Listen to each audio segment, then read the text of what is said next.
garlic. So mainit na ang ating pan. Hindi na ako maglalagay ng mantika kasi may mantika naman yung mix.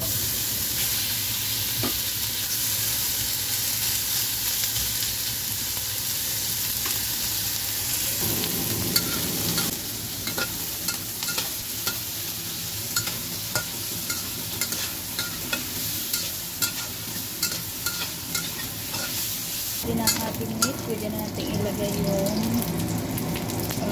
garlic and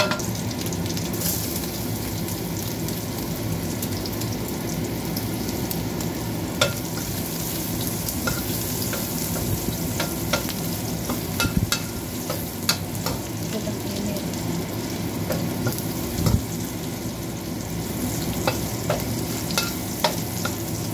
Ilagay na natin yung shallot.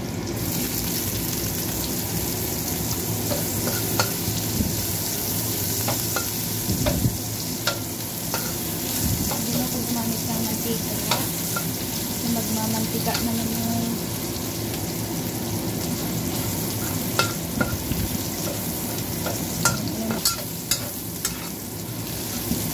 lagyan na natin yung sitaw.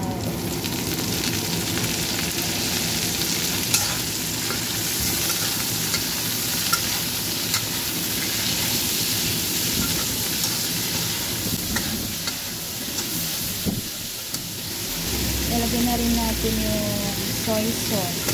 Depende o dati silbos yan ang ginamit ko.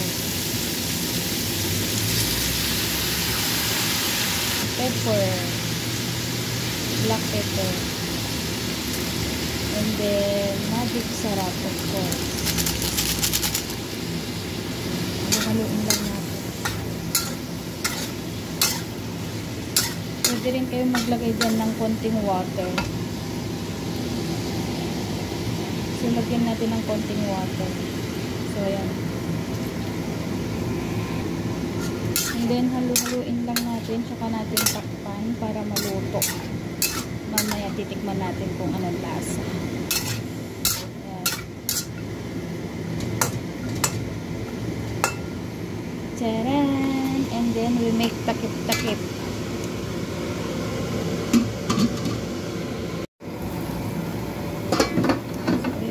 Haluin natin.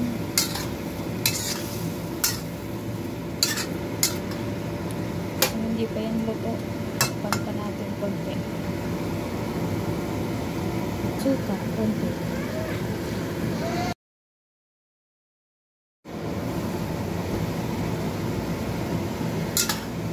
So, ayan.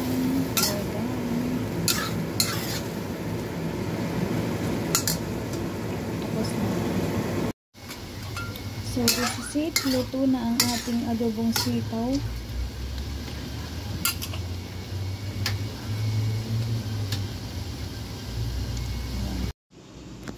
So, ito na ang ating adobong sitaw.